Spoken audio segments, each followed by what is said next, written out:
పేరేనమ్మా? తాటి కాసులమ్మ భూమి 2 ఎకరాలలో పత్తి పంట పూతకాయ ఉంది. పూతకాయ ఉండా కూడా ఇంత దారుణంగా పీకేసి అడవులలో రొట్లల్లో మోపులు కట్టి పారేశారు. మొన్నేమో గోపాలపురం గ్రామంలో ఒక రైతు 2 ఎకరాలు పంట పీకేసి పత్తి అదే పని చేశారు.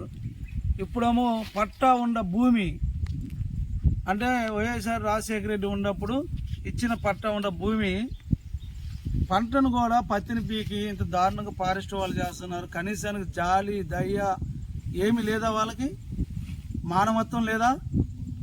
ఇక్కడ గిరిజనులు మరి ఇంత కష్టపడి పోడు సాగు చేసుకొని పంట పండించుకునే ప్రభుత్వమే గిరిజనులకు పట్టాలు ఇచ్చిన తర్వాత ఫారెస్టర్లు కూడా అడవి హక్కుల చట్టం కింద పట్టాలు ఉండేది. వాళ్ళకి ఒక కాపీ ఇచ్చినా కూడా చూసుకొని కూడా కనీసానికి దాన్ని బట్టి అన్న భూమి జోలికి రాకుండా ఉండాలి కదా, అయినా వచ్చారు.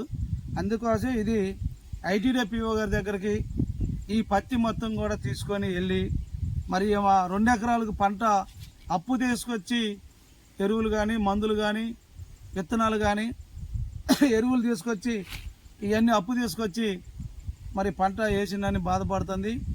ఐటీడీ పిఓ గారి దగ్గరికి ఈ పత్తి మొత్తం కూడా మోపులు కట్టుకొని తీసుకెళ్ళి అక్కడ పోయి చూపించి మరి పట్టా సేలో కూడా పీకారంటే దీనికి ఎవరు బాధ్యులు అనే దాని మీద పిఓ గారిని అడుగుదాం. దాని మీద సిపిఎం పార్టీ మీకు అండగా ఉంటుంది. ఎప్పటికైనా మీరు అదే రకంగా గుర్రంపాడు పోలీస్ స్టేషన్లో కూడా పట్టా ల్యాండ్ పీకారు కాబట్టి ఖచ్చితంగా కేసు పెడదాం. దీని మీద అధికారులు ఏం చెబుతారో, నష్టపరిహారం కట్టిస్తారా లేకపోతే వాళ్ళని ఏం చేస్తారో ప్రభుత్వం దృష్టికి తీసుకెళ్దామని కూడా ఈ సందర్భంగా సిపిఎం పార్టీ డిమాండ్ చేస్తుంది. ఏది ఏమైనా కానీ ఫారెస్ట్ వాళ్ళు పోడు భూముల జోలికి రావద్దు. ప్రభుత్వం వెళ్ళి పట్టాలు ఇచ్చిన తర్వాత కూడా ఆ భూముల జోలికి వచ్చి గిరిజనుల్ని ఇబ్బంది పెట్టడం అనేది దారుణం.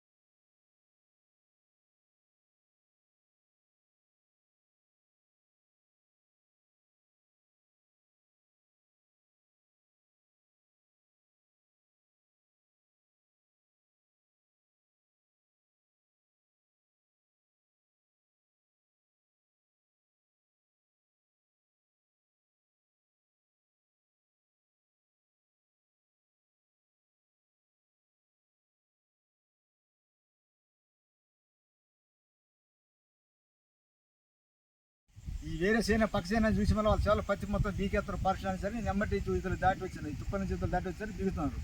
అప్పుడు ఎమ్మటే నారా సారు ఈ సంగతి ఏంటంటే దిగుతానండి అనేసరికి వాళ్ళు దిగుతున్నారు. అరే అదేంటండి మీరే ఏమని చెప్పారు కదా, మీరు ఇంతవరకు వేసుకోండి అమ్మా అని చెప్పి మీరు కాగితాలు రాశారు, సంగతి చేశారు. మరి అటు మీకు మీరు ముట్టుకోవద్దమ్మా మరి అంటే మేము సరే ముట్టుకోమండి అని చెప్పి మేము అన్నాం. ఇక దాని మీద మళ్ళీ వచ్చారు వాళ్ళు ఏం లేకుండా మాట మాకు తెలియదు దొంగ సర్వీస్ దిగుతారు. అదేంటి సార్ అనేసరికి మాకు రేంజ్ రైతు మాత్రం ఇప్పుడు పంట వేసినాం, ఇప్పుడు దీనికి ఏదైనా అవతోకలు ఉన్నా కూడా మీరు